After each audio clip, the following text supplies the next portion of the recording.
do that. What's going on, man? Y'all know where we at. Y'all know what's going on. We are back for another episode of the My Truth Podcast Show. And today, we got a very special guest like always. One of the best athletes I've ever watched out my eyes. He fresh out of 2400. City League. Scott ain't won the City League since you left, huh? City League champion. I remember something you put on Facebook that made me inspire to get on my son about being an underdog. You said I didn't have the coaches, I didn't have the recruitment.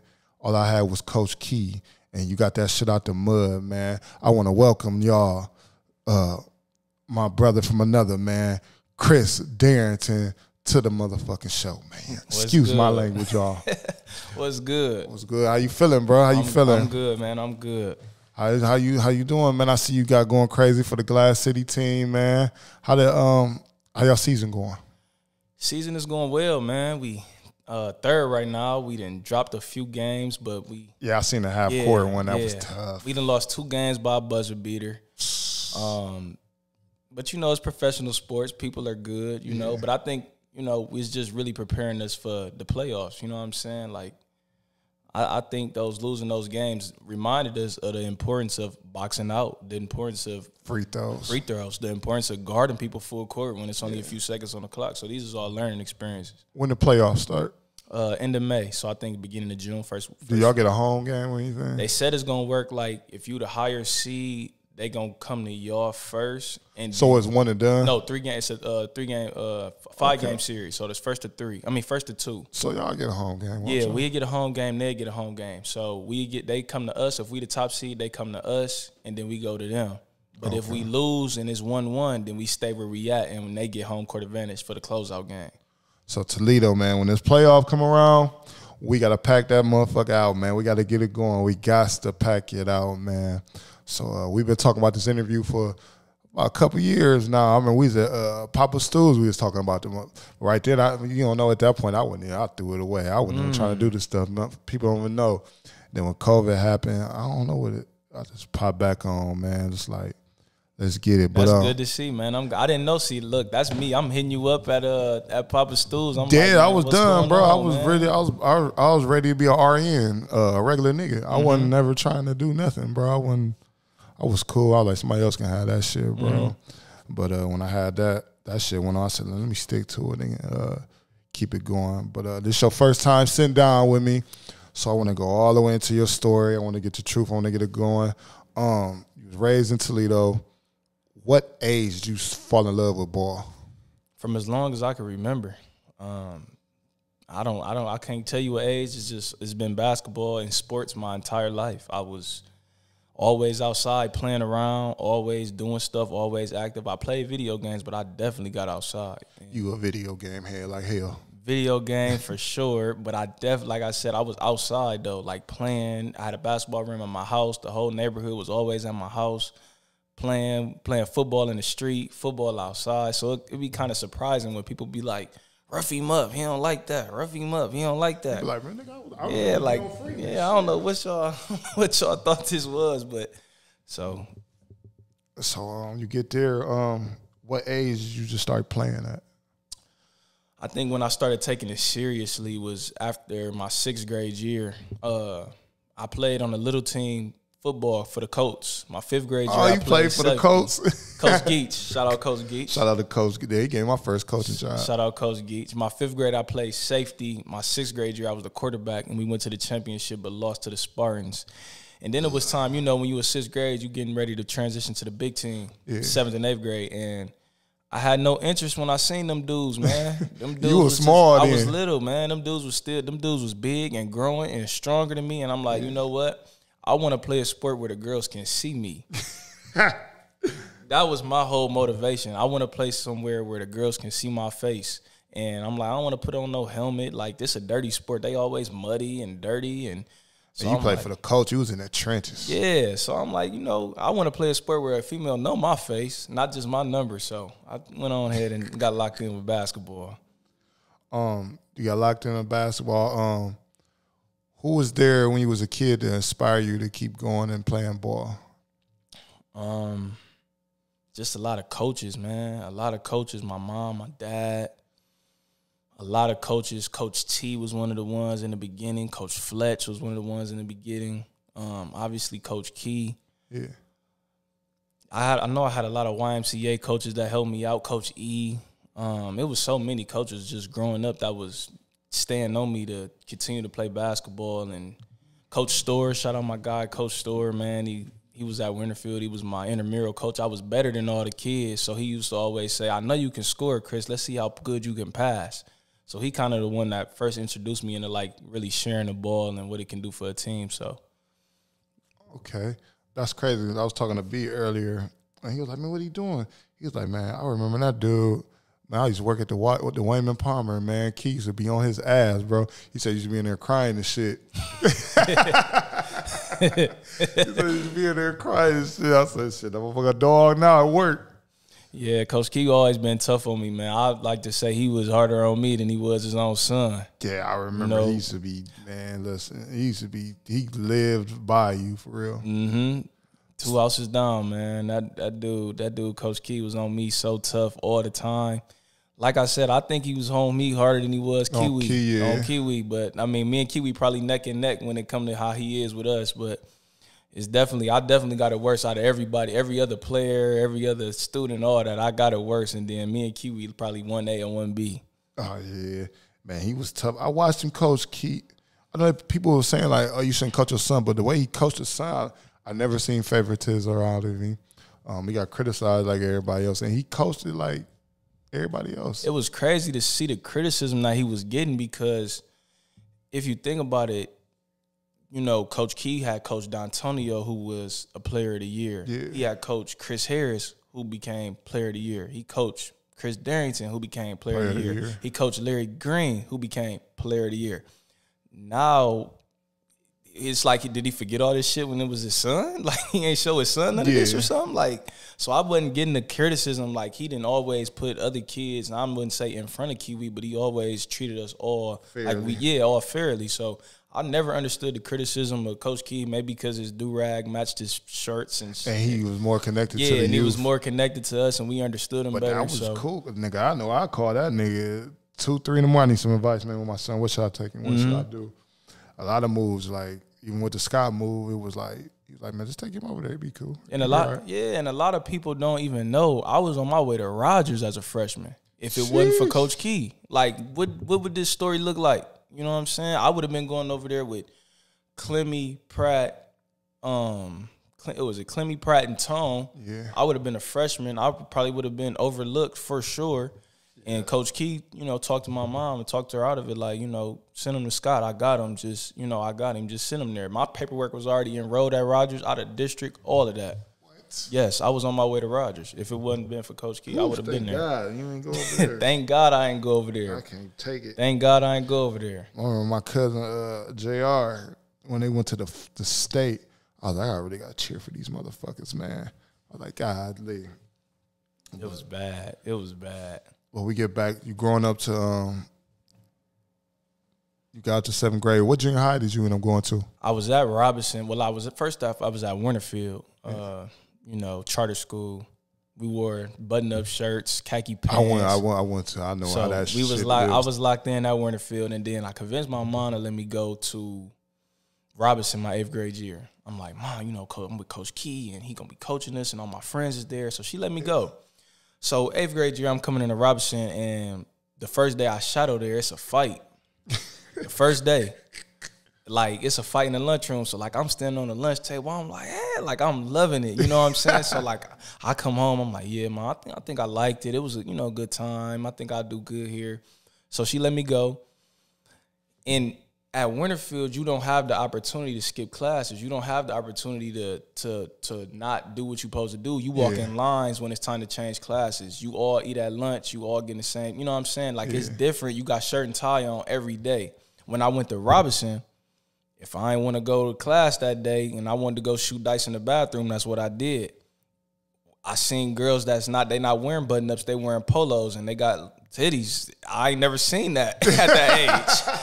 At that age, I had never seen that because at Winterfield, everything, it's a button up. It's covered up. Yeah. So I'm like, yo, like they got little butts and you know what I'm saying? I'm just like, man, like I love this place, but I got distracted. I wasn't doing my work. And you like shit, and that, she that like, dice yeah. shit right there. And she seen my grades and she like, nope, you going back to Winterfield. So that was the end of that. I went to a charter school. I actually hooped at a charter school, bro, and I almost made it to Owens, but I just dropped out when I got older. I was like, after season, I was like, man, fuck this shit. Right. Into the streets. But you came up out of charter school. Man, that's crazy, man. A lot of niggas that came out of charter schools and niggas don't even talk about. Don't even talk about. QT came up out of charter school. Tony Brown came out of charter school. It's a couple niggas came out of charter. Damn, that's crazy. I never knew that. Charter school, man. Yeah, Winterfield Venture Academy. That's crazy, man. I see a couple kids. My dude James, he had hoop at a charter school till he got to high school. So you get there. So you say you went to the Rogers shit happened, and then you went over to Scott. How many people tried to stop you from going to Scott? Because we got this thing where the people like, don't go over there, don't go back, or you know what I'm saying. How did you fight that stigma of that situation? It was crazy because she wanted me to go to Rogers. I'm not sure why she went. I'm sure it was basically because of the perception on Scott. And it's way out the way. It's way out the way. And I told I always wanted to go to Scott. My brother Owen went to Scott. Yeah. All my family went to Scott. My mom went to Scott. You know what I'm saying? My cousins went to Scott. All I wanted to do was go to Scott. Go to Scott. That's all I wanted to do. I never wanted to go nowhere else. So that's all I wanted to do. I'm like, Mom, I want to go to Scott. I don't want to go nowhere else. So when the first day of Scott came, for high school, my freshman year, it was at DeVilbiss because this one they was remodeling it still. Damn, y'all, you went to the DeVilbiss? Yeah, I went to DeVilbiss for my first half of my freshman year. Tough. So I'm in there and I'm thinking like, damn, man, I about to have to hit with somebody in here, you know what I'm saying? How this is about to be fights and guns and all that all day. And I got in there and I'm just like, bro, this is a regular school. This nothing. Y'all didn't have a school like we had that motherfucker. Well, I had it when it was 1,500 motherfuckers were there. I wish, man. Oh, no, my God, I wish. It was so many. I didn't finish high school at Scott. I had to go to charter school, nigga. But it was lovely. It was more of the culture, which is love. That's what I was there when the band was the shit. Mm-hmm. The football team, and we wasn't fearing no Central Catholics and all that shit. We was like, man, these niggas, they fucking them up. That's how the culture was when I went there. But to get back to your story, you get there. Who was your freshman coach? So I started varsity my freshman year, but tough. I like how you threw that in there. That was my second half. I ain't tell you the first half I got ineligible. My grades, yeah. A lot of people don't know I was ineligible my first half of my freshman year. 2 Fs. I had one in, I think, science. Or I had one in math and one in, Spanish, I think. I failed. Sound like a kid I know. No names. little bro out of me. So, but yeah, man, I failed. So I was, ineligible my freshman year. So, mind you, Coach Key stayed 3 houses down from me. So Kiwi called me my dad want to talk to you. So I walked down there. And it's probably the first time, Coach Key ever, got in my face, really, cut into me. He just was cutting into me.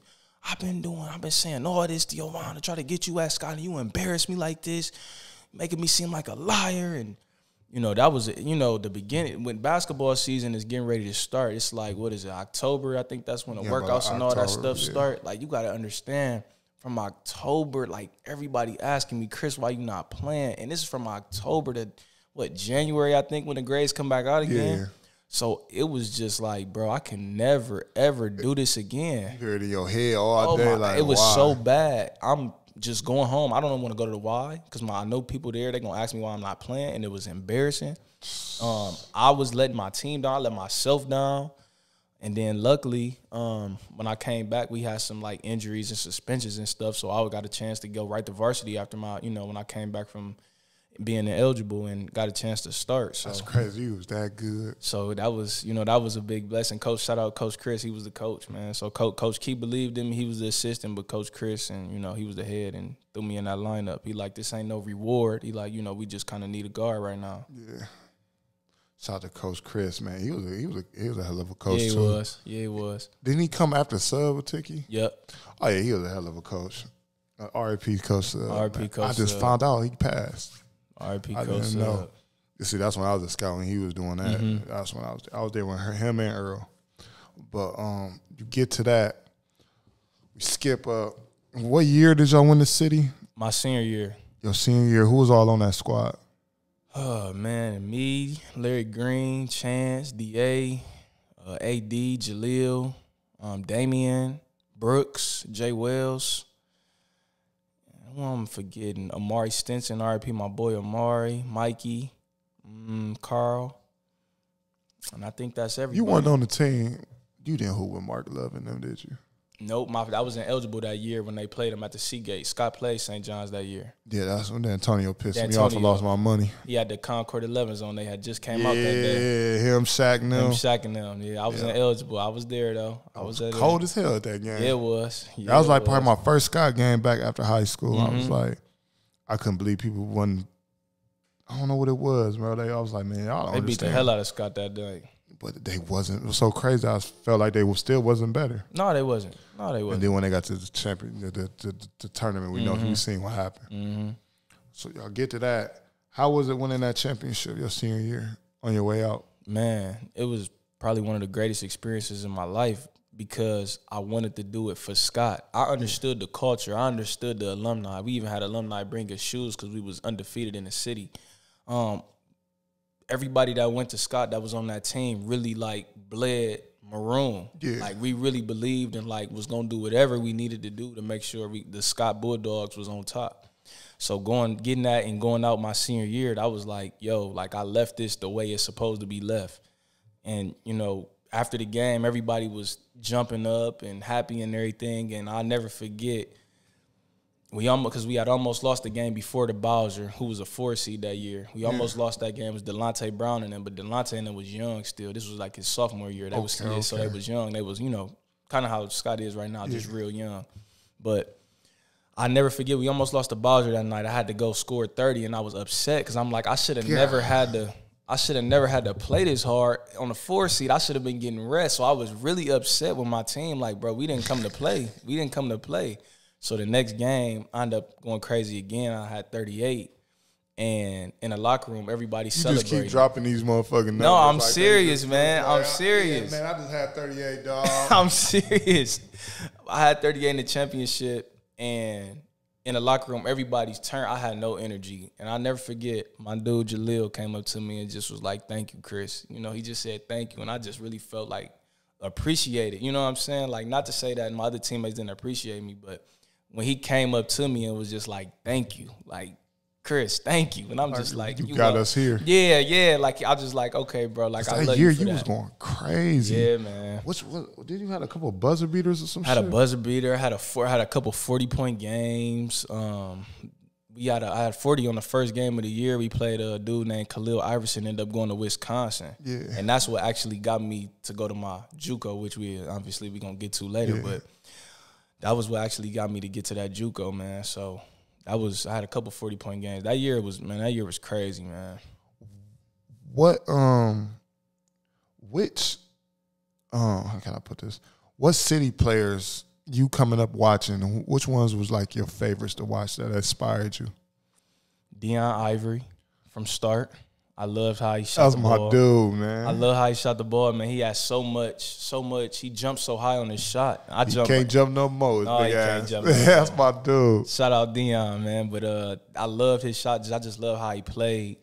It was Deion, Damon Powell. You know I love DP. I love his energy.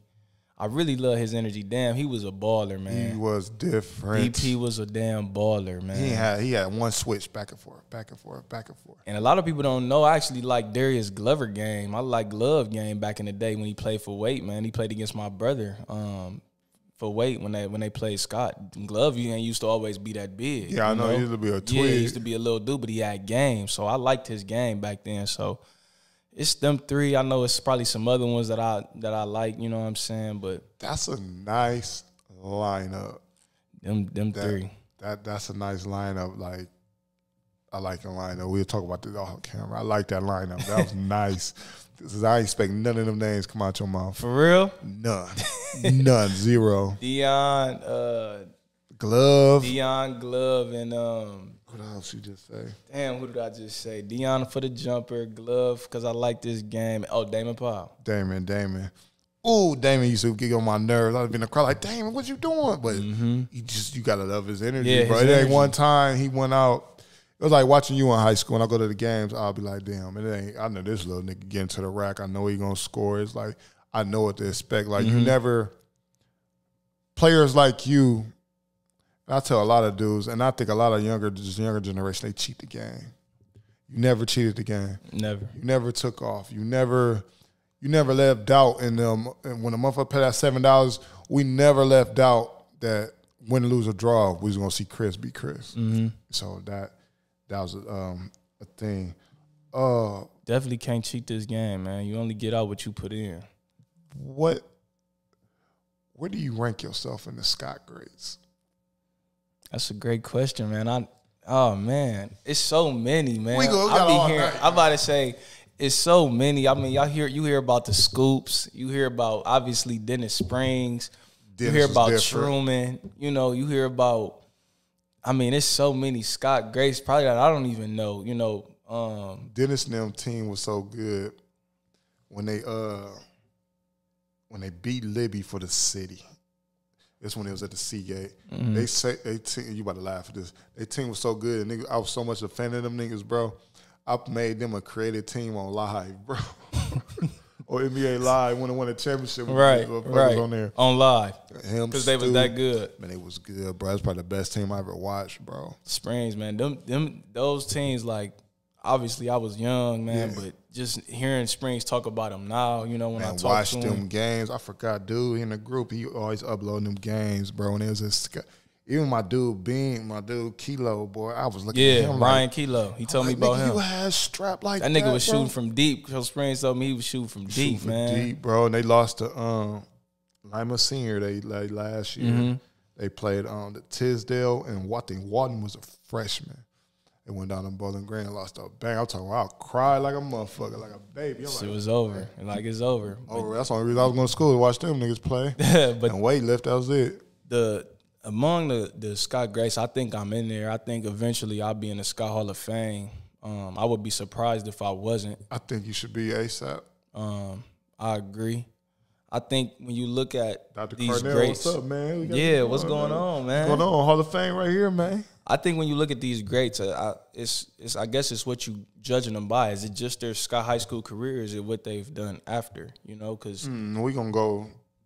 Because it's a lot. It's so many people that have been great in high school. You know what I'm saying? There's been a lot of people that's been great in high school, but what have they done after? And I got an argument either way. I got an argument first team All-State. Like my first team All-State team, Joe Burrow, who's in the NFL, was just in the championship. First team Luke Kennard, who plays for the Clippers, like these are guys that were on my first team All-State list. Talk your you know what I'm shit. saying? And I was on that list with them. Yeah. You know what I'm saying? I'm trying to get to where they at, but we shared that award together. So if you want to talk about Scott Grates and talk about what they've done in high school, I got an argument for that. You want to talk about what they've done in college? I got an argument for that. You want to talk about playing professionally? I got an argument for that. So I'd check every box when it come to that. Listen, this is why I put you with the Grates, right? I know I'm getting some backlash to this, but I put you with the Grates because you came to that school and did it when it was just like kind of left for dead. Like nobody like really was checking for it. And the way you did it was just like crazy. And I don't think you got your flowers enough, man. Mm-hmm. I don't think you got your flowers enough while you was there for real. I can even think about you played a one-on-one game when you played Pratt. I'm just listening to people. And Pratt's my dude. That's my bro. That's my brother from another. But I keep it real. Like, nigga, I'm looking at people like, Pratt good. This nigga right here different too. Like, I was just like, and that was part of being a Scott alumni right, we always get looked over. We're always an underdog. It's like I told you, like, they'll say Libby this, Libby that, but I don't talk about these teams that was battling. Exactly. And they don't talk about we beat them for a city. Just like they beat us as equal, I feel, when it come down to it. But, you know, that's another story. They're going to try to argue when they see this shit. But it is what it is. But that's why I put you in there, just your grind and your muscle, where you came from. So that one-on-one was wild, man. I wish I could have been playing and listening to the crowd at the same time. You know what I'm saying? Like, I'd be wanting to hear what's going on around. You know what? Everybody was fair. Beforehand, that's when they wasn't being fair. Mm-hmm. I said, but my dude, I really can't put no money on it. But, you know, if the disrespect was crazy, and you went out there and played, though. You went to Robinson. And you know what I'm saying, you tore it down. Y'all actually brought Robinson back. I ain't see Robinson like that in years. It was no issues up there, man. We actually brought the city out, and it wasn't no fights, no guns, no nothing. You know, guys was just watching two people play one-on-one, you know, and it was a great environment. I wanted to play at City Park, obviously. Yeah. But, you know, he said he wanted to play at Robinson, so I'm like, you know what? Then I was neutral. Yeah, let's make it happen. You know, that's where his people is from. You know, where his people is at and everything. Yeah. So I'm like, you know what? I ain't got no problem nowhere. I go anywhere. So I'm like, I come to Robinson. Ain't no issue with that. Ain't no issue with that at all. So, but that was a crazy game, crazy experience. It's still on live too. It's still on live. I bet I won a lot of money that day. I say that. I said that game, and when he played Glove 1-on-1, that was epic. Mm-hmm. But Glove was just probably tough too. I hope I get him on the show when he done. But we get to your senior year, I get the city championship, and I want to get into that comment, what you said about not being recruited and all that. Like, explain that situation. So, coming into my, senior year, I had a pretty good junior year. I averaged like 18 points a game, 6 rebounds, played my role behind Chris Harris, who was the star that year. Coming into my senior year, I just didn't have any offers, didn't have any looks. Why do you think so? I think the AAU team I was on didn't give me the opportunity.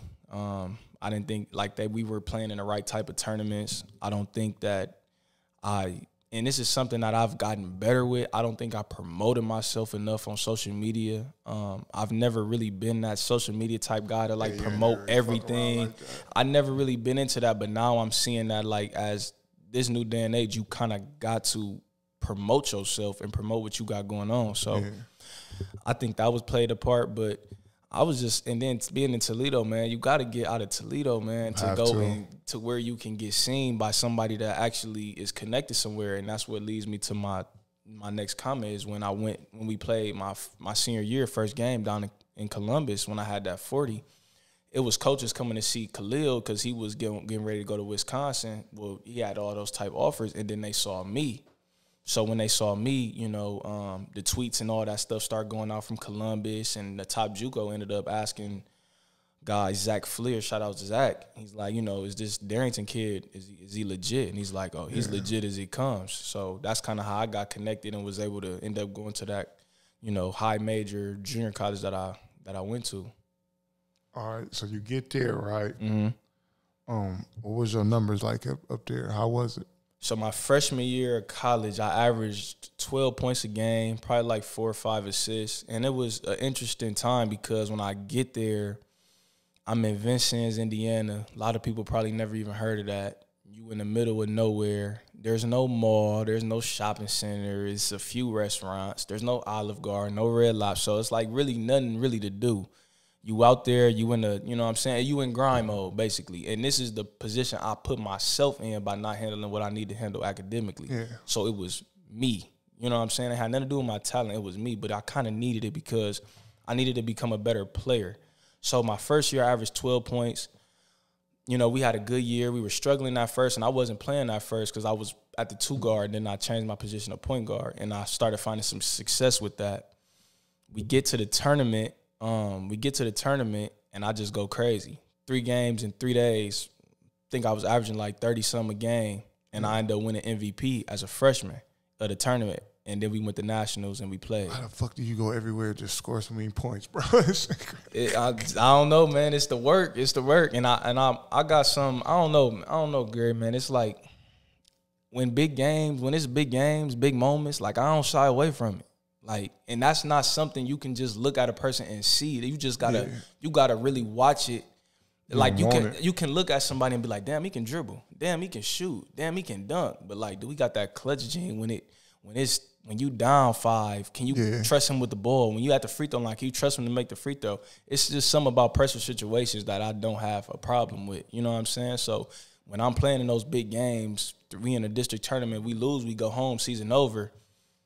I'm like, shit, like, this is my time, my opportunity to show, like, I'm different than these niggas. Yeah. You know what I'm saying? So that was that, man. I shot, but one thing that was messed up, I did shoot 25% from 3 my freshman year, and that's really bad. So what I did was I came home, and I got with Coach Mike. Shout out Coach Mike. I got with Coach Mike. Coach Mike over there? Yes, he is. I got with Coach Mike, and I said, you know, we sat down to watch film. They going under the screen. So I'm like, damn, I'm scoring 12 points, but I averaged 12, but I was getting 20, 30, 25. I was getting those tight buckets. But I'm like, damn, and I'm not making no threes. I said, so, Coach, if I had a 3 to my game, how they going to guard me then?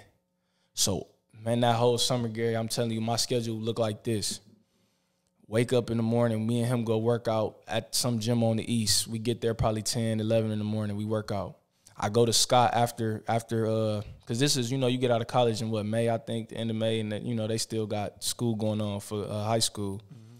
So, I mean, beginning of May. So I go up to Scott. I mess with the little kids. You know, I'm hollering at them. We shooting around or whatever. We done with that. I go to the park. I go gamble for another that couple hours, and I'm shooting jumpers the entire time because at the time they're like, Darrington can't shoot. So I'm shooting jumpers, taking niggas up top from the jumper with my jumper. I remember that. Shooting threes because they don't think I can shoot, but they don't know what I'm doing. You know what I'm saying? They just think like, oh, he can't shoot, but they don't know. Like, I'm shooting 500, 600, 700 shots a day. So I leave Scott. And with you gambling, I put more pressure. Which is better for me. So I leave Scott. I go to the park. I gamble. I get done gambling, shooting jumpers. I go get something to eat. It's probably, you know, 10, 10:30, 11, I'll call Coach Mike again. Coach, you ready to go again? We go again. And, you know, a lot of people, I don't know if they, like, be hating on it, but I'm able to kind of, you know, get in Scott when at times nobody else really is able to get in there. You know? So I would call Coach Mike and I'd be like, yo, like, I'm ready to, let's get it again because we need to go twice a day if I'm going to reach the levels that I say I want to reach. So we get in Scott at, you know, 11 p.m. and we'll work till 1 in the morning, 1:30 in the morning, just all shots, all ball handling, all shots, just things that I knew I needed to work on. I knew was weaknesses, and I had to attack them that summer, and I did that. So even after that, I had some JUCO All-American camps that I had to go to, and when I came back, I went out to Maine. Coach Mike was in Maine for a camp. And I went out to where he was at in Maine. Luckily, my family just so happened to go to Maine every summer. Man, what? Yeah, so, like, it all worked out perfectly. I was, like, 20 minutes from him. I used to drive up there. We would work out in the middle of nowhere. Like, it's a gym, Gary. It's a gym like this. And then, like, on this side is water. On this side it's a camp. So, it's just, like, relaxing. And it's just a gym. And I'm in Maine, so it's like I'm just locked in, man. So, it was a camp where, you know, the kids camp and everything. So, it was cool, but it was just the focus was laser focused that summer to really improve what I needed to improve on. And I came back that next year and I was a first team All-American and averaged 20 points. And my 3-point percentage was from 25% to 43%. But you didn't see me in the YMCA playing 5-on-5. You didn't see me with Skyway playing 5-on-5. Nah, like, I was going to the gym working on my game. I was shooting these shots. I was working on my ball handling because this is what I knew I needed. Even when I wasn't with Coach Mike, I was still working on the shit that I needed to work on. I didn't need him to tell me what I need to work on. I knew it. I needed him to help me, guide me, show me, right? But I needed him. I knew I needed to do the shit on my own time and do extra to where I could get where I needed to go. So, and then I ended up having a crazy sophomore season, scoring 40 points in big games. Ended up having the University of Florida text me, Seton Hall, NC State. Was Billy Donovan there? I think he was there that year. But the assistant texted me. But they was messing with me, and then they ended up getting some 5-star recruit to join. But I'm on the bus, Gary, and I'm just like, damn, I'm from Toledo. Like, I went to Scott, bro. Like, who would have ever thought, like, Tennessee texting me? Yeah. I'm talking to Rick Barnes, who coached KD. You know. That's tough. Like, I'm Seton Hall texting me. Oregon is texting me. Like, these is the Pittsburgh. They in the ACC, they play Duke and North Carolina twice a year. These are the schools that want me. University of Virginia. Like, I get to Tennessee and they asking me what I get on my SAT. I'm like, shit, I ain't take that shit. I went JUCO. They telling me they got 28s and 29s, the highest number, and I'm just like, goodness gracious, like y'all boys, like we just completely different. I really had to get my shit out the mud. Literally, really had to get it out the mud. So when I see kids that say, you know, Chris, I want to work with you, and Chris, I want to do this, like, y'all gotta understand, y'all gotta go about that shit differently. I never smoked, I don't drink. I'm locked in, man. I'm locked in. When I could be going out to party, I go to the gym. If I don't got a gym, I go outside and I ball handle. If I know I need to get in shape, I run around my block. Ain't no excuses, bro. If this the shit that you want to do, you gonna figure out a way to do the shit. Talk to him. So basically, you got something that you can't teach, and I'm working on instilling into a kid right now. Work ethic, bro. Work ethic. People always ask me, right? Mm-hmm. Well, you go through your accident. I don't know how you do it. How you do it? First of all, you never give up. And work ethic, bro. Fine, you just find your niche and work at it, bro. I knew I couldn't run around and host and sell and fuck around and do certain shit I was doing no more. Shit, when I got them turntables, all right, everything on this phone, buy equipment. This, now I'm going, you know, get paid to do what you love, and it's work ethic, man. I treat this like a gym. Study every night. I go to sleep and watching other interviews, watching other niggas shit like, how can I be better than that? How can I do this? All right, if I do this nigga can't fuck with me if I do this. So basically, man, kids, if y'all listening, hell, even adults, man, just work at whatever you want to do. I had not had a job since 2014, right?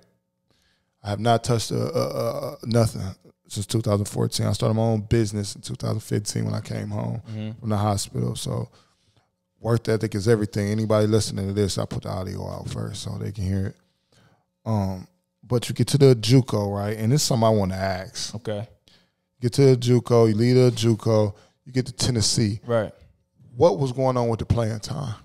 So this is something I've never really spoke about, you know, publicly. You will be the first person that never got this out of me. And I get this question, you know, so much, man. So many people want to know what happened. We're watching the thing, and I even had a jersey. I don't know what the fuck I did with it. I had the jersey. So many people asking me what happened and, you know, what was going on. So, you know, you my guy, I'm going to give you this opportunity to hear the story because I'm tired of the question. You know, I don't want to be asked the question no more. I'm happy to talk about it. Maybe just because it was a humbling experience. But, you know, anyway, so I had all them offers, you know, coming out of junior college, Toledo, you know, Memphis. I had, like, crazy offers. I thought you was going to Memphis. Yeah, I had crazy. I didn't want to go to Memphis because I thought it was too much like Toledo. It was real hood down there. I'm like, you know what? I wanted something. I want to really experience a college type of environment. Yeah. So I get to Tennessee. I commit or whatever. That was the year because every 4 years, colleges get an opportunity to go overseas. Yeah. So when I committed to Tennessee, that was the year to go abroad. So we went to Paris that year. I went to Barcelona, Spain, and I went to Valencia. So, like, I got a chance to see the Eiffel Tower. I got a chance to see the Mona Lisa. I got a chance to see the upside down little triangle that people be seeing. Like, I got a chance to go and see some really cool things when I went out there. I got a chance to jump in the Mediterranean Sea. Like, that's dope. I did a lot of stuff, you know what I'm saying? A lot of people can't say they did. And I was coming from, like I said, once again, Toledo, 2400, the TPS. Mud, man. You know what I'm saying? Like TPS. So I get there, whatever, and I'm playing well overseas in the preseason. I'm playing well. I'm doing good. I'm like, okay, this is going to be good. So as we moving on and getting closer to the season, I get hurt. I rolled my ankle real bad. I was out probably like a month and a half. Like, the worst. It was a high grade ankle sprain, and you know when you at a school like that, they got all the high tech shit to get you back together. But it still took time because shit, a high ankle sprain is tough. That's like close to breaking a damn leg. Yeah, it's tough, man. It's tough, and there's nothing you can really do about it but wait. So I got hurt, and when I got hurt, that kind of put me behind. It put me behind the A-ball with learning plays, with everything. It put me behind the A-ball. So moving on after that, I end up getting back, and I'm starting to get into the rotation. I'm starting to play. The offense was suited more for the bigs. You know, we had me and you just got done watching the Nets Celtics. He was just on the TV. He played for the Celtics. He ended up winning back-to-back SEC Player of the Year. Ooh. Grant Williams. Yeah, that was my teammate. So the offense was more controlled to throw the ball into Grant. And coach telling me that's what we need to do, so that's what I'm doing. So I'm getting away from my game and what got me there, right? Yeah. Moving on, we're playing and shit. Everything going okay. I'm playing. I'm in games. And then one game, a lineup just starts clicking, you know? And that's how it happens in basketball. I find a lineup, they making runs, they playing well. And I kind of get left out of that second half game. And then the minutes start going down. And I'm just like, damn, like, what's going on? I know I'm not ass. But then when the minutes start going down, the confidence start going down. And now I'm not clocking in because a lot of people are like, damn, Darrington, I heard you weren't going to the gym. And so now I'm not going to the gym because I'm like, shit, what I'm going to the gym for is no point. You know, it's really no point to go to the gym. I ain't going to get in the game anyway. And I got coaches calling me and, you know, Chris, what's going on? And I'm letting them know, like, I ain't, you know, BSing it. Like, I'm behind. Like, I'm trying to figure this out. And we beat Kentucky that year, you know what I'm saying? We beat Kentucky that year at Tennessee. Everybody going out, and I'm just going back to my room. And this was the first time, Gary, confidence stuffer. This was the first time I've ever experienced depression at that time, right? So I've always been a up-tempo guy, happy type of guy, you know what I'm saying? Just cool, you know, always been a cool dude. This was my first time ever experiencing depression. And so after games, I used to just go to my room and just sit there in the dark, like, and just go to my rooms and just sit there in the dark. Like, I'm like, damn, Darrington, just 4 months ago, every school in the country wanted you. Now they treat me like I can't play basketball.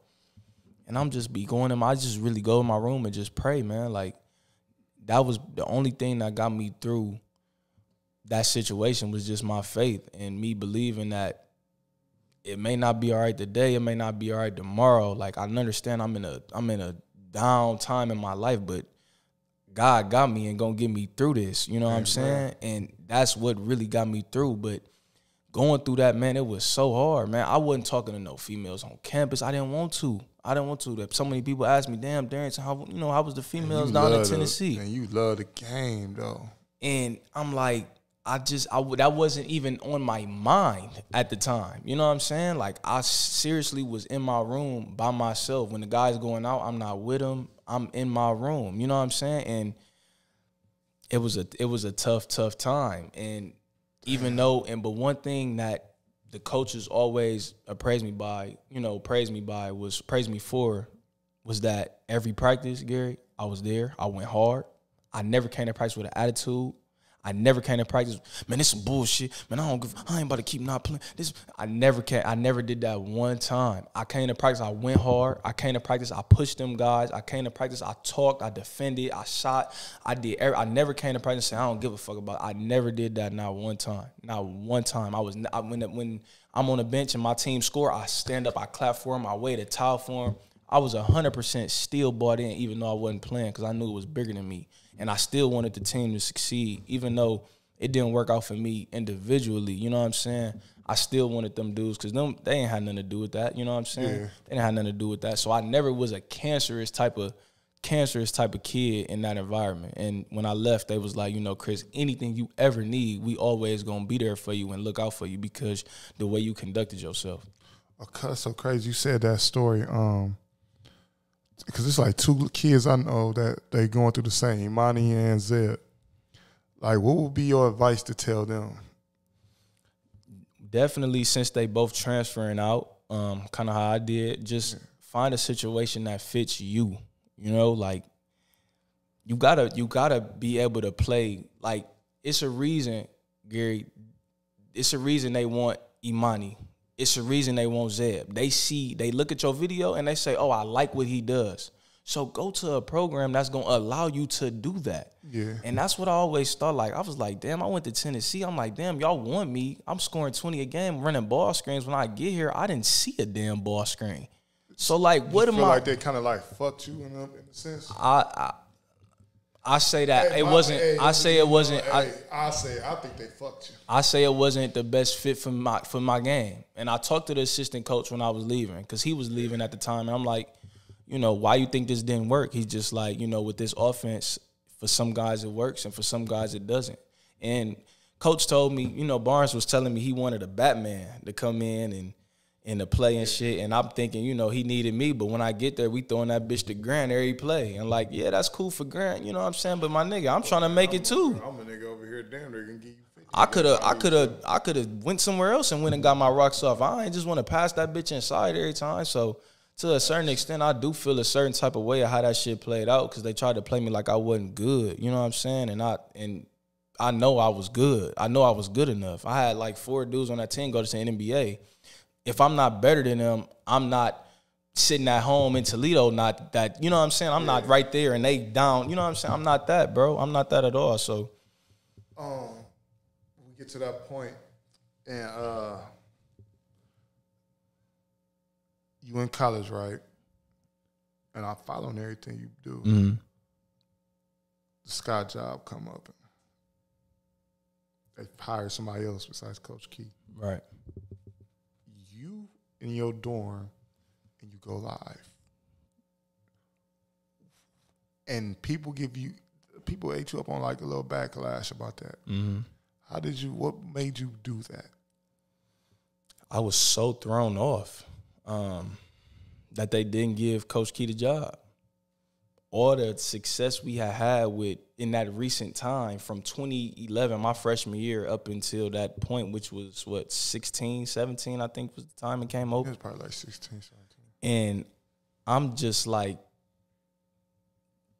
I was lost because all the success was Coach Key played a major, major part. Larry wouldn't have been there. Jay wouldn't have been there. I wouldn't have been there. Chris Harris wouldn't have been there. So many people wouldn't have been there if it wasn't for Coach Key. And just like, y'all really didn't give him the job. He has a son who has a 4-point whatever GPA. He has multiple relationships with the whole city of Toledo where kids are wanting to come play for him. He handled he handled my recruitment, Gary.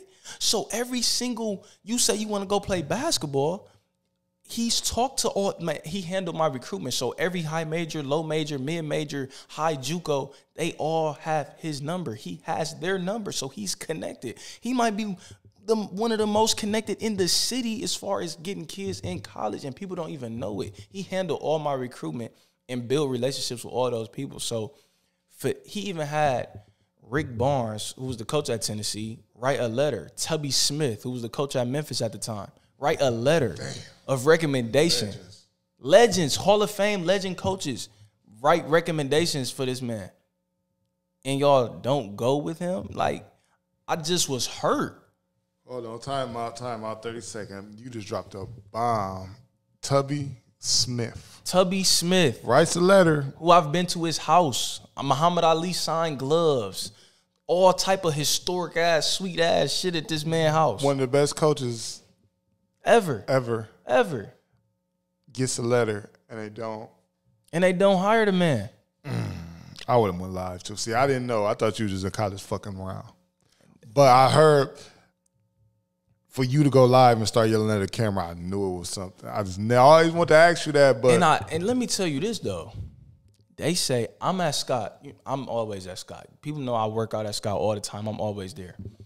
They say I happen to be working out at Scott one of the days. They were doing the hiring for the coaches.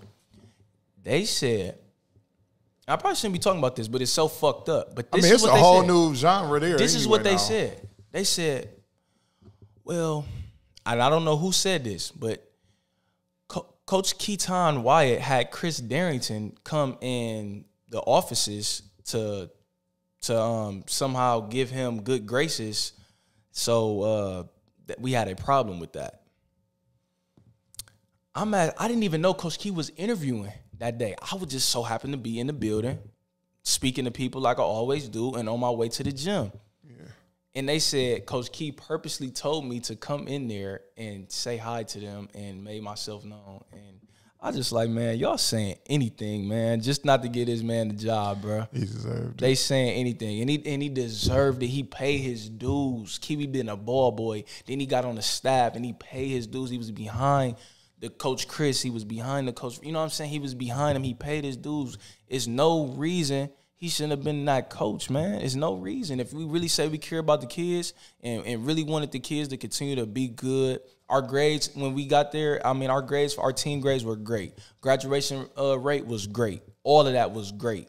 You know what I'm saying? We say we really care about the kids and want them to get out and do something and, you know, be something of themselves.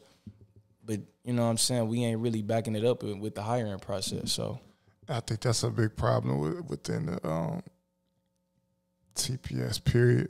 I think they kind of trying to fix it. I don't know. We're going to sit back and watch it. But, yeah, I was wondering, like, this nigga just went live.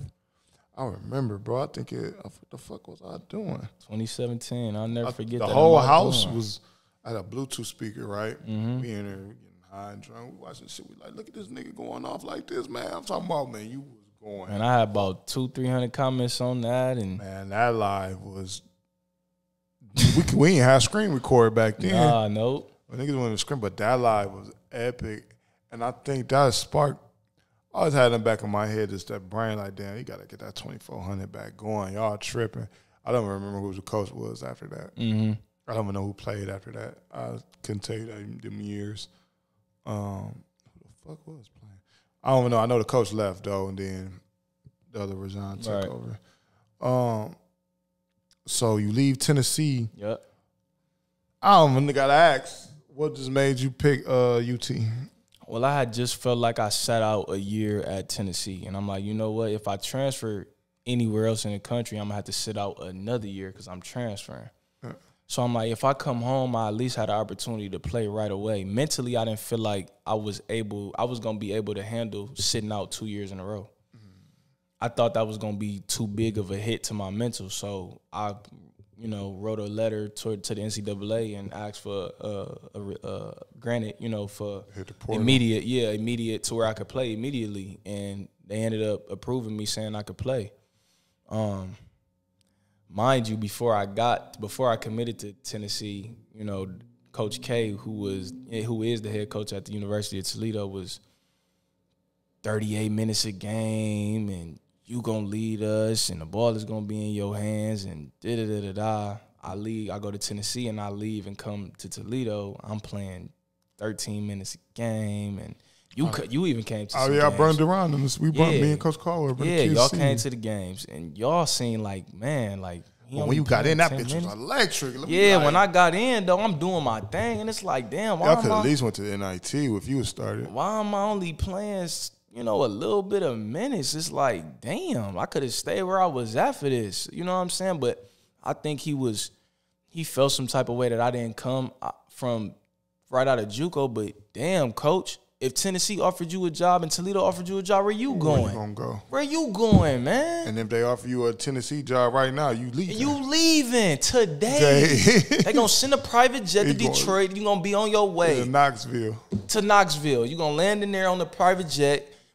You know what I'm saying? Like, that's where you gonna be at, bro. So, like, I ain't understood why he really treated me that way. Like, I didn't even start on my senior night. Yeah, like, it was unreal.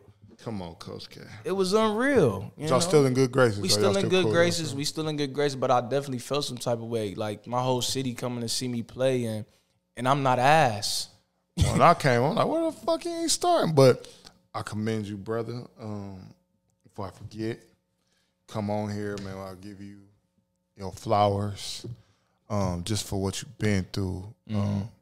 You're an example of a young man. You're very young still. Now, all the shit we talked to so far, you think you're 40, nigga. But you're somebody that I've loved my son to look after and look up to.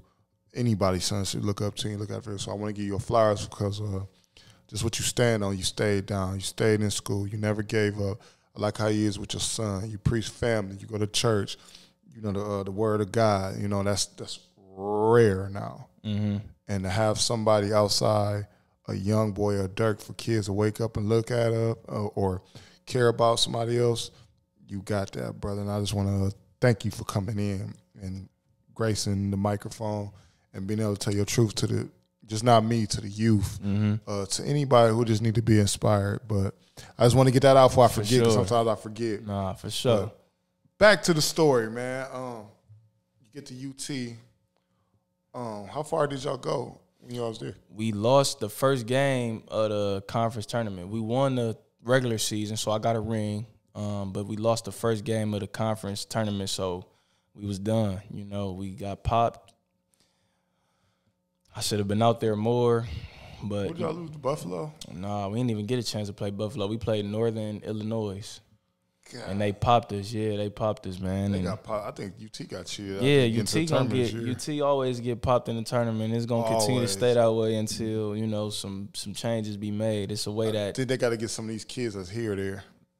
It's that, and we just got to start like he played like he has his coach got his rotation to where, and everybody got their own philosophies, and this is his. He plays his starters. You gonna play, you know, the clock start at 20 minutes.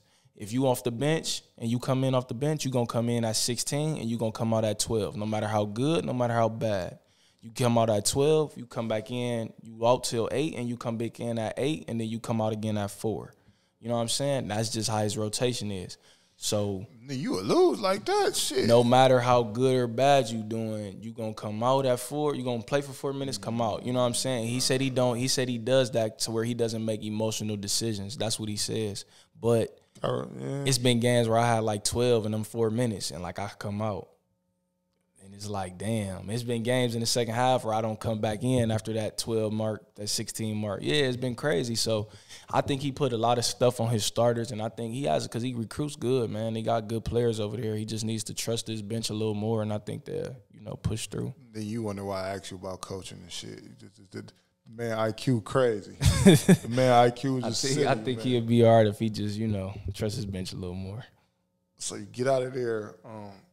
We know what happened with the NBA shit and all that. So after school, did you go for the overseas shit? Yeah, so after I graduated, I am a graduate. You know, I did graduate. Got the diploma. Kids, you hear that? Diploma. Say with me, diploma. Got my degree.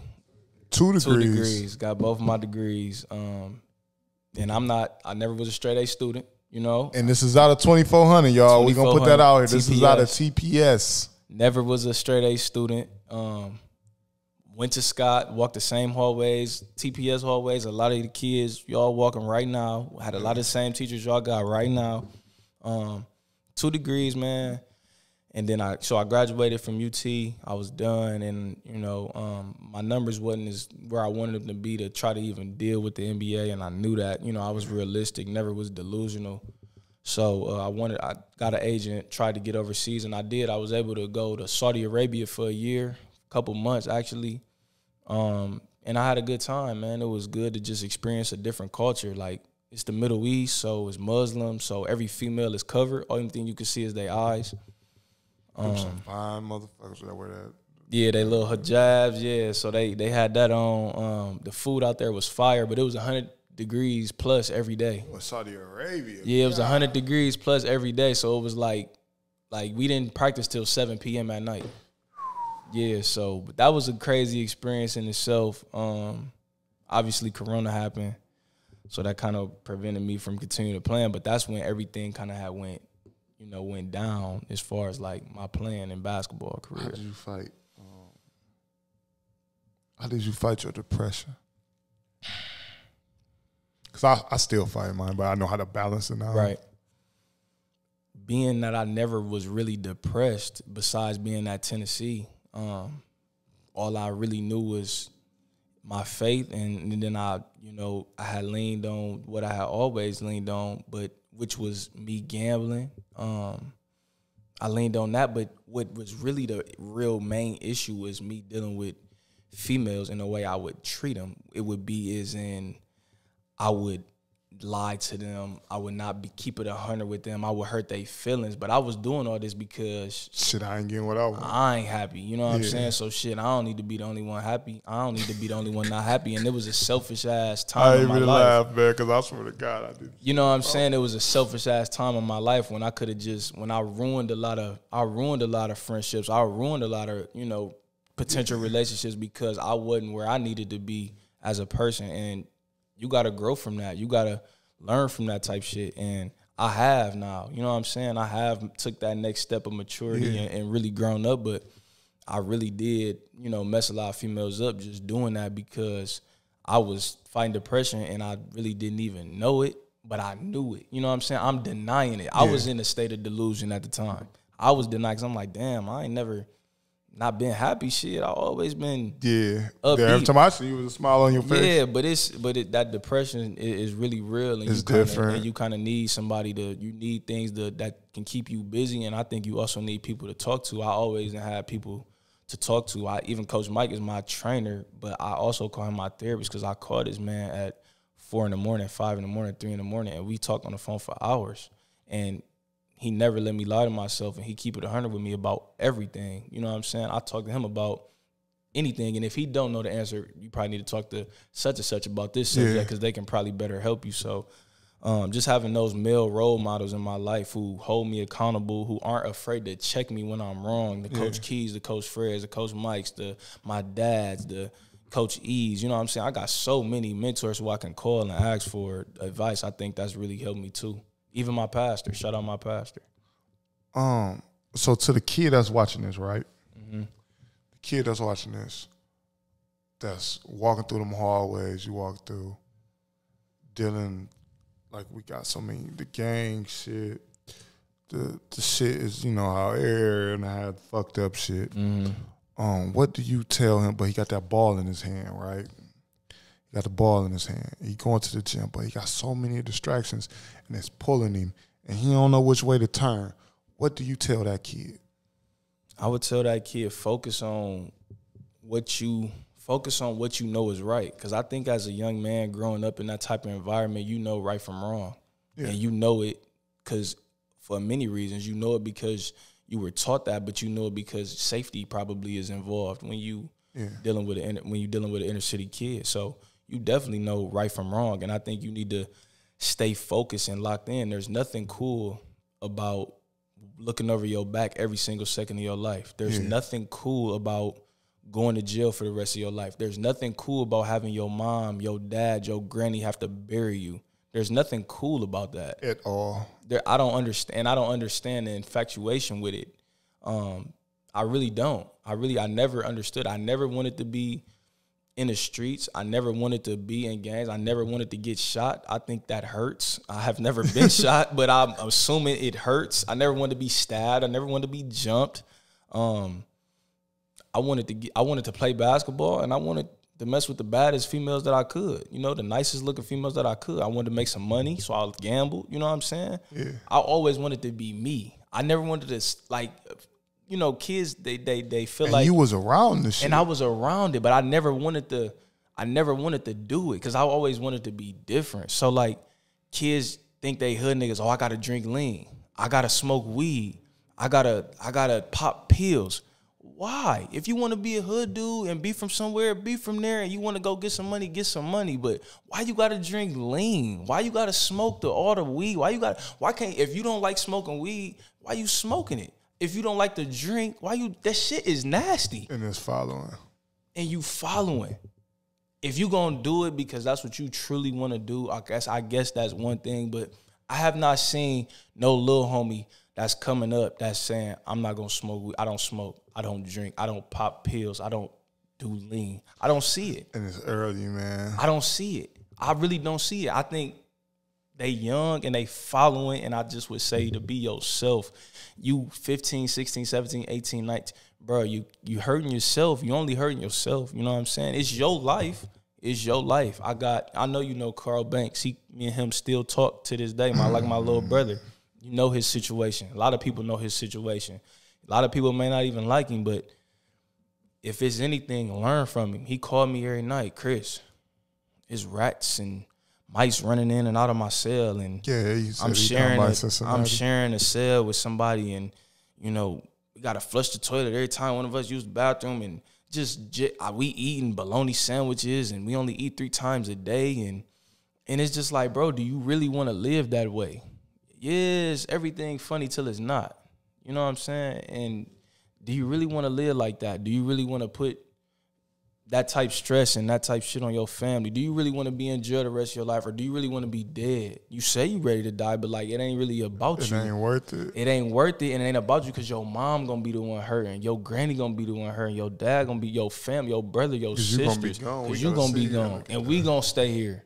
So like I would say to the kid, just to really be yourself, and you know right from wrong. So do what you think is right. Figure out something you like to do. Figure out something you want to do. Don't say you ain't got no talent, no passion. Everybody likes something, you know, and you ain't got to be an athlete. Everybody not athletes. Everybody that play basketball not going to be pros. You know what I'm saying?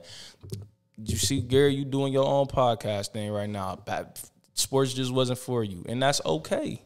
That wasn't for me, niggas. I ain't had grades. That's all I was. But that's okay. Yeah, right. I'm talking shit. I'm fucking with you. But that's okay. But you right. I found another niche I love. Yeah, and you love it. If you know what I'm saying? Like, I don't know, man. It's just like kind of being a businessman. Because you got one business, you got to have another. Me and B. Vicious talking about this. We like, man, we got to do something different. Like, we always find out we got to do something. We got to execute something.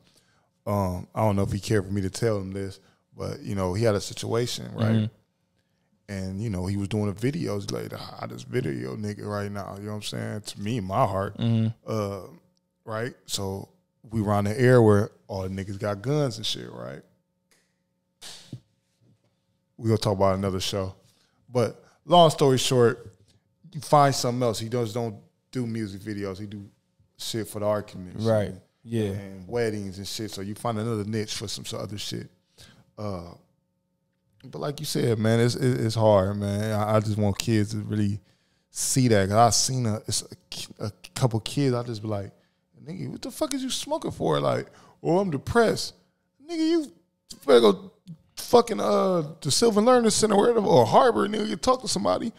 Weed ain't it. And if you want to go to college and play ball, nigga, you ain't even that sweet. They're gonna drug test you. Mm-hmm. Nigga, you probably be a walk on somewhere, right, bro? You gonna go through it. So I know, I'm not saying they not going through nothing, because obviously, you know, growing in the inner city, they going through stuff, they see stuff, they hear stuff. Yeah. Obviously, that's all right, but I think as a young man, you got to figure out a way to come out of that. Yeah. Some of us go through it for 1 day, 2 days. Some of us go through it for a month. Some of us even have years of the depression and the head down shit. And I feel like as young men, you got to figure out a way to come out of that. You got to figure out a way to fight through that shit, because if you down like that, or you can't be like that, man. You got to figure it out. My saying is figure this shit out. Figure it out. That's always my saying. Figure it out. And these young niggas do not be scared to reach out to one of us or somebody in your family.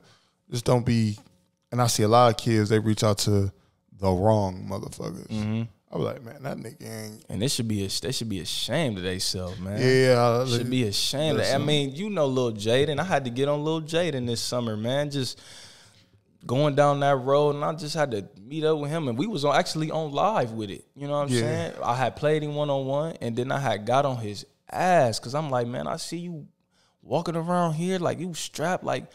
Man, you was a hooper, bro. What are you doing? Why do y'all want to die and go to jail so fast, bro? What are you doing? So I was on his, man, listen, I was on his ass, man. I'm playing him 1-on-1. I'm going at him. Then I get on the live, and he like, man, give my phone back. And I'm like, nigga, no. Like, you want to be like, I'm about to embarrass him. I'm about to be like, whoever these niggas you been hanging around, them niggas is lames. Them niggas that ain't got you in the gym. Them niggas allowing you to be around them. No lifers. They allowing you to do this shit. They allowing you to be around this shit. They supposed to be the ones telling you, get out of here. They supposed to be the ones encouraging you to go do something positive. But they letting you do the dumbass shit with them. So is they really for you, bro? Is they really for you, bro? Jaden, shout out Jaden, man. He turned it around. He had a great freshman year at college, man. Shout out my little bro Jaden, man. He out. Did they go to the playoffs? Yeah, he's in Pennsylvania. Yep. What's his last name? Wilson. Jaden Wilson. No, his daddy. His daddy was watching this game at DMVs, man. Yeah. Shout out Jaden, man. He definitely turned it around, man. He definitely did. You know, me and his mom was texting back and forth. She was just telling me thank you, you know, for staying on him, and because that could have went wrong real fast, bro. Wrong real fast, listen, bro. And that's my biggest fear of being a black father is, man, losing your son before you go. And I tell a lot of kids, man, I'm from that. I'm from that bang. You might not look at me and think it, but I'm from that. Man. I wake up and breathe. That mean my knees. And so you know, ain't nothing cool about it. Hell no. Ain't but cool I will say this: the streets ain't one like it was. See, I actually had on Big Homie, Free F-Bomb. And I don't call everybody Big Homie. even with my Deuce being free, having niggas like that around, we had niggas that was like, you always had the niggas that be like, man, let's go shoot this up, right? But you had the one niggas like, man, bro, come here, let me tell you this. Man, that nigga 25, 26 years old, he ain't shot shit, so why would he tell you 16, 17-year-old to go shoot some shit up? Mm-hmm. He said, man, y'all got to think. He's like, there's nothing wrong with being from the hood. There ain't nothing wrong, gang. He's like, we from that. He like, even me, I did this shit, but I got older and I got wiser. Mm-hmm. And I remember I was riding in the car with this nigga, right?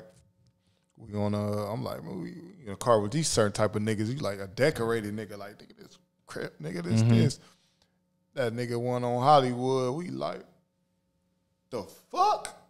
Like, this is unheard of because we so dumbfounded and drained in the mind. Nigga, like, man, you can never get no money just being like that. Mm-hmm. Like, nigga, that's that brainwash shit. So y'all got to think out of that, bro. It's not about. I think they should need to change their and get their energy towards something else, like getting some money, like putting it in the craft. Man, you know, if you can put all this sitting on a nigga, going to shoot at a motherfucker, man, if you go put down some money, you'll be dangerous. You'll be dangerous. You're going to be able to do whatever you want to do. My advice for the little niggas that say they want to really kill some shit, go to Ukraine. What PG say? He said, listen, man, nigga, Ukraine hiring. You say you want to go kill some shit. Fight Russia with your bitch ass, yeah, want to drop some shit. And what's so crazy, they don't know, man, down the line, half the niggas ain't going to be there when you go to jail. Calling for money, calling for... Niggas ain't going to look at after your mama. None of that. If you got kids, they're fucked. None of that. Fucked. And then the bitch that you think got you, she going to be gone. She going to, excuse my language. It is going to be gone. They're going to be gone. It's going to be gone. It's a whole nother ball game, man. And I think back, I was talking to Big LA, man. Big LA was talking. And we just always come up, Nate Miles situation. I feel, and I can't believe I might admit this on camera. That was one of my closest friends. I was like a brother. And I felt like I failed Nate. I don't think a lot of niggas will say that. We grew up on the same street, Hawthorne, but it got to a point where I became a father. So, and then I started hanging. I was doing certain shit. I was banging. And then I was a dad on top of that. So I felt like, get the fuck away from me because you don't need to be around this shit. Right, you don't need to be around this shit. But I feel like I failed when I think about certain situations. You know what I'm saying? I wasn't really. I know the whole situation. It was just I think about that. And I'm just so happy when I see his son, to see how good he's doing. Little Nate, yes, sir. So when I see him, I be like, damn, man, you gonna be something, man. But I still pray for my brother. I still think about him all the time. I don't really see him like that. I see him every blue moon. But I think about that situation. And hopefully one day I can get him on here to tell his story. And I think he's one of the people that the city needs to come talk and speak to the youth. And so they can see, like, this is a nigga. I was in a car with him when the Cleveland Cavaliers was calling him to come try out. Like, hey, nigga, this is the year they picked up Candace Parker, brother, because they couldn't get him. He was good. He was a bad motherfucker, bro. Nate different, man. He was different. Like, he was and he did the JUCO thing like you did. We had the opportunity to work out together, He was going to the NBA from JUCO. We had the opportunity to work out, too. Me and Nate did, man. I remember when I was in my recruiting process, one of the coaches was like, yeah, you from Toledo? I'm like, yeah. Like, oh, yeah, born and raised. He like, man, so you know Nate Miles? I'm like, yeah, I know Nate. You know what I'm saying? That's, I know Toledo. You know, he from Toledo. Yeah, I know Nate. He's like, man, he just had so many opportunities. He said, man, he just felt like, he couldn't leave Toledo. He said every time he had him scheduled for something, he always came back to Toledo. He said it was something about Toledo that Nate just loved. It's a trap. It's Toledo, man. It's Toledo, and it's a love. I feel like we love this motherfucker, man. We do, and if you ain't careful, you do get stuck in it, and that's true. You do get stuck, but it's the love we got for our city, man, and it's crazy. But when he said that, I resonated with him because I felt this shit. Like when he said it's something about Toledo, nigga, hell it's yeah, home, I feel man. it. It's comfort. It's home. Yeah, I feel it. I feel where he coming from, but. Yeah, shout out to Nate, man. Shout out to Nate. Yeah, man, bro, he good, man. I can't wait to see where little Nate gonna go for high school. Yeah, he been balling. I've been seeing his little. I've been hearing his name. I'm liking what I'm seeing. I've been hearing his name for sure. I got a couple NBA questions I want to ask you too. I wrote them down, but I think I know them by heart. It's like just a few, and You can just straightforward. You don't gotta give me an explanation, but it would be nice to give you an explanation. So, all right, I'm gonna start with this. Like, you got to pick between two power forwards, right? Mm-hmm. You only get picked from Kevin Garnett, Tim Duncan. Who you got? Give me Tim Duncan. Why the big fundamental? He gonna do everything right. That's my pick too. I just want to know. He gonna do everything. And not to say I don't love KG, because I love his energy. I love it all. But Tim Duncan, I think he a couple-time champion. 5-time champion, and he, Mr. Fundamental, man. He gonna do everything right. I love Timmy. I love Timmy. Okay, we go down to this. Jordan or Kobe? I go with Jordan because basically Kobe is copying everything Jordan did. So that's why it kind of baffles me when people say Jordan the best ever, and then they got any other name, whether it's LeBron, whether it's KD, whether it's whoever, but y'all saying Jordan number one. Kobe played the exact same way. Yeah. Literally. They the same height, he same everything. Shoot a little too much more than Jordan. Jordan didn't have a lot of clank games. True. Jordan, like 50%, I think, for a career field goal. That's true. But yeah, I'm just saying they got the exact same game. So if y'all saying, if y'all saying Jordan number one, you have to put Kobe number two. That's just how I feel. Next question. LeBron James or Kevin Durant? I'm a bigger Kevin Durant fan, but I go with LeBron James just because he does it all, man. He do it all. KD do it all too, but it's Bron, man. Like, it's Bron, and he get a lot of hate. You know, I never understood it. Why do you think he get a lot of hate? I don't know. I don't get it, man. He come from nothing. He come from the trenches. He made it out, you know. The projects out of Akron. His whole, you know, resume is blemish free. He ain't never been in jail. You don't see him beating up no females. You know what I'm saying? So nope. That LeBron, you know, I think it's just him, man. I think it's him. I think he better. I just think he do more. I think he means more to a team. Yeah, because it's,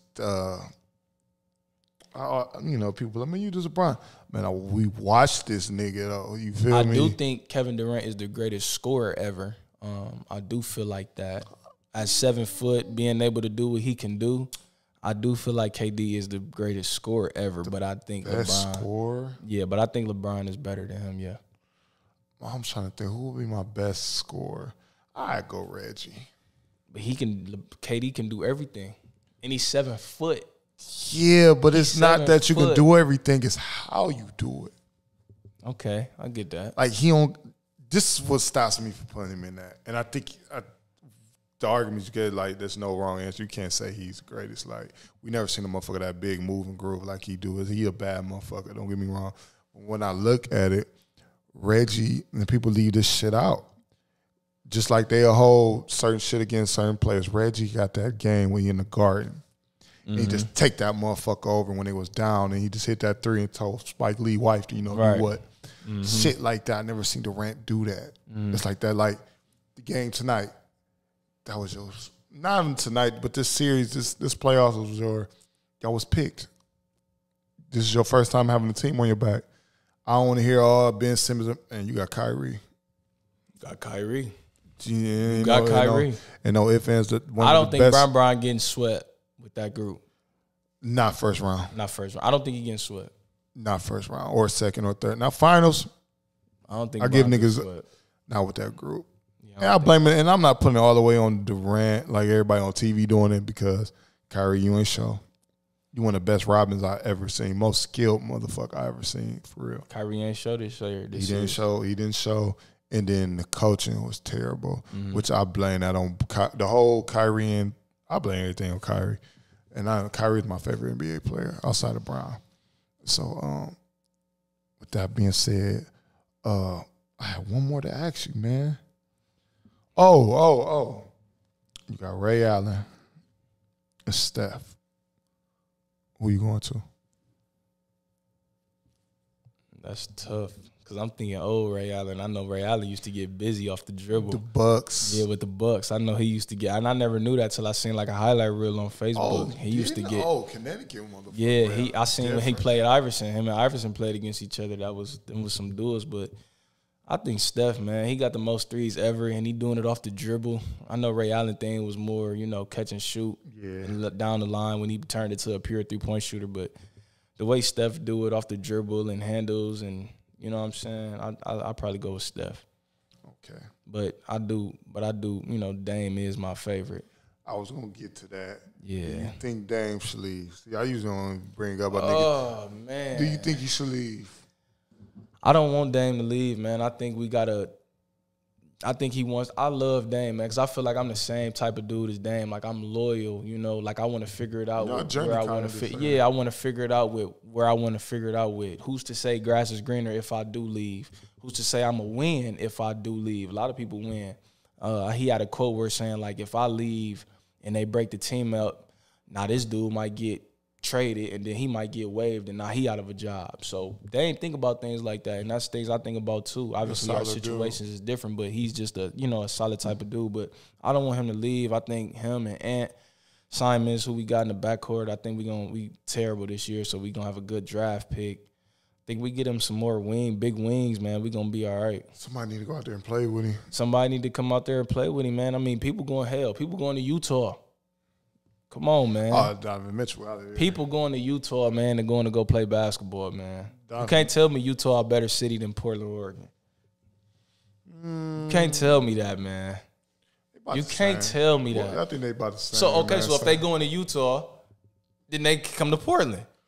Right, and it's a way better. People going to OKC, man. It's a way better nigga. Paul George went to OKC, man. But he won because of Russ. You rather play with Dame or Russ? At that time, I would have picked Russ. At that time. Now, I would have strapped on, man. Listen, man, y'all find a way to get me out to this nigga right now, bro. Because he a bad man, bro. Dame different, man. I love Dame. And Dame, we watched Brooklyn. That's the reason you don't leave and you stay down. Because I honestly think Katie's probably should have stayed in Golden State. Why not? Would have won 10 championships, man. About 10. Grass ain't always green on the other side, man. Yeah, but I respect him a little bit because he want to put it on his back. Picking Kyrie shit, I think they probably should have went to the Knicks. I think it'd be different if they went to the Knicks.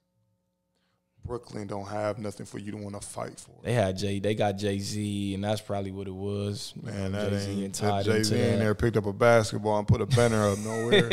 You go to that Nick, that Garden different, bro. Garden would be different. That'd be some shit to put on your back, bro. Yeah. Can you imagine Katie every night at the Garden? Bringing that shit back? Yeah, that's wild. I'm just fantasizing as a sports fan. What you got coming up next? Also, I want to say congratulations again. You made the All-Star team. What do y'all have going on? When do the playoffs start? So the playoffs will be at the end of May. But yeah, I would, like you said, blessed to make the All-Star team, man. Out of 500 people in the players in the league, I was one of the 14 to make it. So that was dope. Went down there, won the MVP also. So that's tough. Yeah, 35 on them boys, man. So that was, like I told you. Always dropping the numbers, man. I don't think nobody know how good of a fucking scorer you are. That's crazy. So I got the MVP down there. It was a great experience. Got connected with some people. Got some people that even wanted to, sponsor me. And you got an agent now too. Yeah, yep. Got an agent now. So like things is slowly but surely actually starting to come together with my, with my career and my life. Period. Things is just actually starting to just come together. Like, people starting to come in my life that I need in my life, people that starting to lead my life that I needed to lead my life. Like everything is kind of like happening right on cue. And, I go to church a lot and they always say it ain't never on my time, it's always on God's time. And I can definitely understand that and relate to that and respect that because now I'm actually seeing it. I wanted this to happen years ago, you know what I'm saying? But it wasn't on my time. It wasn't on my time. It was on his time. So through that, I was still able to, maybe I didn't need to play because I needed to be at Scott helping ISO, helping Daryl, helping Boone, helping Romeo. Maybe I needed to be at Scott. Maybe I needed to be working out with ISO, your son, every morning, Lil Durant. Maybe I needed to be around them kids and give them a little extra motivation, a little extra push. Maybe y'all need to start getting. What time y'all be in the gym in the morning? We was there at 6. Get his ass up. We was there at 6, you know. So, you know, but maybe I needed to be doing that. You know what I'm saying? Maybe they needed to see me. I needed to be around them. I need to be pushing them. So that's maybe what God needed me to be doing at that time. So I'm glad the community appreciates you. I appreciate you. My son, them appreciate you. They love you to death. They talk so much, especially ISO. He don't shut the fuck up. Shout out son, man. He don't, my son. That's my dude, man. He an underdog too, man. They gonna feel him this year. Yeah, sure. they is. Just that, man. And I want to take something that you said in this interview. I want to challenge all the alumni at any school. Man, come back for these kids, bro. This niggas out here with rings, millions. Me and you don't have that, but it's somehow we aspire them kids. So imagine if y'all come and be a part of this fist that we're trying to put together in this community. How many lives you can save? How many? And that's part of my podcast, of having somebody come on like you to inspire in the community. I got a couple guests that went around Scott, so hopefully we get them on there. Mm-hmm. Just to have you in the community to inspire. So I'm challenging all of y'all, man. If y'all can do something, man, just come back and let them see your face. Clemmy told me, man, certain people should come back and just know you come from an ain't shit city, so they need to know you can make it out this ain't shit city. Mm-hmm. You know what I'm saying? So many people said they want to leave Toledo, and it surprised me, man. I know it's kind of off topic, but that just kind of made me remember that. It'd be like, you know, I want to get out of Toledo. I want to leave Toledo. Like, when people ask me, Garrett, like, you don't want to leave Toledo? Like, nah, I don't. Like, I love Toledo. I love my family here. My friends are here. Everything I know is here. Like, I don't want to, when it's all said and done and I'm done playing basketball and I got to choose a place to live and raise my son, it's going to be in Toledo. It's going to be in Toledo. So, like, when I see people, I don't like, well, leave. Leave. Yeah. Leave. Well, just no, leave. They can't leave because they ain't got the mindset. Well, leave. And it's going to be the same shit wherever else you go. Because if you in the ghetto here, imagine what the ghetto going to be out of town. Out of town. So, yeah. Leave, bro. Leave. I always see that when something going on. I hate that, man. I can't wait to get out of Toledo. Like today, I seen 3 murders happen today in one day. Right? Real shit. Nigga, but then I flip over and look at Indianapolis. I'm like, woo, shit. Yeah, I'm good where I'm at, man. Not saying I'm happy about murders, but man, you know, you can't make it in Toledo, you can't make it nowhere. And there's nothing wrong with wanting to leave the city, but it's how you do it, man. Just don't say it because it's a trend, man. Because it's a trend, right. Don't say it because everybody else do it, because if you can leave, you would have been left. So while you here, help a motherfucker out to do better, do something, put your... Please. God always watching. Please. So what you put out is what you get back, so... Hey, it is what it is, man. Anything anybody want to shout out, man? You know, I lost 2 cousins this probably in the span of a month and a half. I had lost tough. 2 cousins, R.I.P. Trent, R.I.P. Ashley, both the gunfire. Ashley by her, you know, child's father, and Trent by I don't even know. You know, hopefully police find him. But those were 2 tough, you know, deaths on me, and it took a toll on me, you know.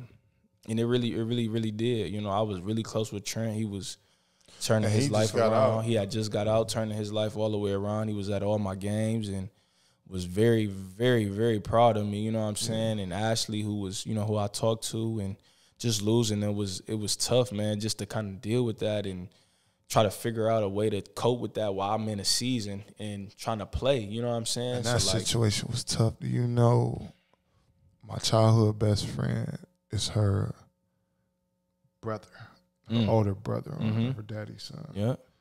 I carried her when she was a baby. Like just helping the house type shit. But that was my dude, sister. Ashley, man. And I was the one that broke the news to him. And he, you know, the person that did it, right? You know, just that's in that situation. It's a really bad situation. I really feel for my auntie because now she gotta basically start her life over again with, 2 little kids. So nobody really wins in that situation. He gone forever and she gone forever. So I was just trying to figure out. And I just wonder how these people is getting hold of all these damn guns. Like PZ said, man, take your ass to Ukraine, man. Go join the war, man. Go join the war, bro. Y'all can shoot, drop shit, if kill you really shit. Gangster, go over there. Really gangster? You really gangster? Let's see who gangster. You want to go shoot some shit up? Go ahead, get over there. It's easier to kill a motherfucker that you look like. Like you said, man, you want to get on that gangster shit, go ahead, get over there, man. Go tear it down. God. And go tear it down. But listen, bro, appreciate you coming through. Playoffs. So when y'all next? What's y'all schedule? He want to know y'all schedule. We play this Friday at 7:00 at Scott. Play the Detroit team, Detroit Hustle, and then we return after that next Friday and Saturday. So we make that next game. Fine. Friday at 7:00 we play at Scott. Hopefully we can pack it out, man, and get a lot of support there. And we got playoffs coming up soon, man. We fight for a playoff spot. We got all local talent. Third in the league right now. We all gelling together. We just added Big CC on the team now. That's tough. That boy's still going, man. We just added Big CC on the team now. You gonna do City Park this year? Probably not. You probably be gone, huh? Probably be gone. And even if I was here, I probably wouldn't. Just too many discrepancies, man. My son be out there. And I love to have him out. It was fun to have him out there with the other kids, man. I really enjoyed that. He was out there playing. They was all playing together. I love that he was able to do that at City Park. And then just to hear, and then, I was on the court when all them shots went out. I just can't play like that, man. Man, my first time taking my son, and it sucked that they can't experience that shit like we did. Because my first time taking my son, was the hood stock? I shout out to Bird. I still gonna rock with the hood stock. But I just remember, man, we sitting there after the tournament, game's over. And I hear, damn, I just told on myself on camera because I never told my baby mom this happened. But I never told her this happened, like, ever. We just sitting out and Durant and running around, they hooping. And I went, fly. Durant looked so lost. I'm like, and I'm hurt. So I already know get to the ground. That's all you got to do. When you shoot out kids, y'all watching them getting shoot out, just drop to the ground and the bullet going to hit you. I'm like, get on the floor and lean against the tree. And I'm just looking I'm hearing the bullets go. Phew, phew, phew. I'm just looking at my son. Man, I was like, man, what the fuck? How? Like, why? Do y'all have any regards for this shit? But and there's kids out there. That was my whole entire thing, bro. Like, and I, like, to this day. You knew you had a problem with this nigga before this got here.